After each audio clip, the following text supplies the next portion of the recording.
રાજસ્થાનના સરહદી જિલ્લા ડુંગરપુરનું ગામ વાસિયામાં રહેતું વણઝારા દંપતી બેચરગર અને માણકીને ઘેર 1874માં સંતાનનો જન્મ. નામ રાખ્યું ગોમુ.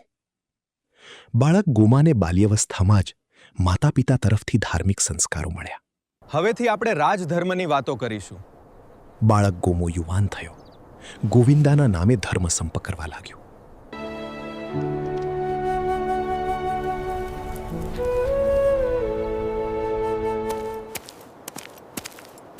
આ છપ્પનિયો દુકાળ આપણને બધાને ભરખી જાય એ પહેલા ટીટા ભગતને ત્યાં સૂંચ ચાલ્યા જઈએ. પ્રણામ ગુરુજી.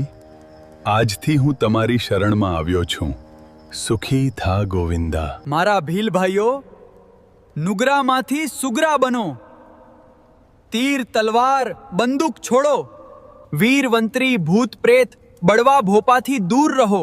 ધૂણી ધખાઓ, મસ્ત રહો. મારા વાલા ભીલાઓ, આપણે એક સંપ થઈને ગોરાઓનો મુકાબલો કરવો પડશે. સંપ સભાની સ્થાપના કરવી જરૂરી છે.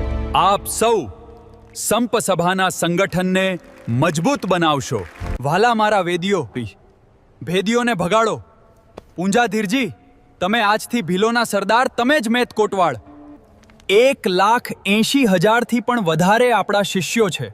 ગોવિંદરાય, તમે તમારી વાણીથી ભીલોને છેતરી રહ્યા છો. રાજ્ય તમને હદપારીનો હુકમ કરે છે. માનગઢના ડુંગરા પર ધખાવેલી આ ધૂણીની સાખે હું ભીલ રાજ સ્થાપવાની પ્રતિજ્ઞા લઉં છું.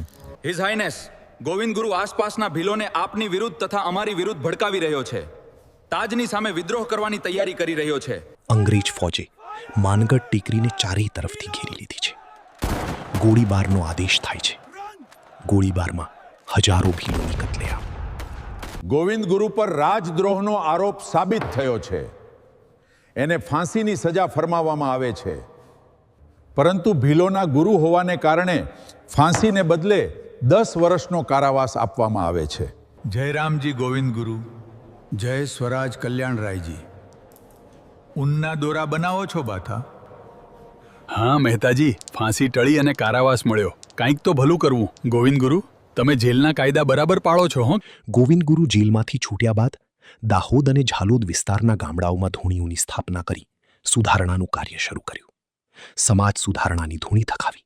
ચાલો ફરી એકવાર આપણે સૌ ભીલો આઝાદીની ચળવળમાં કૂદી પડીએ.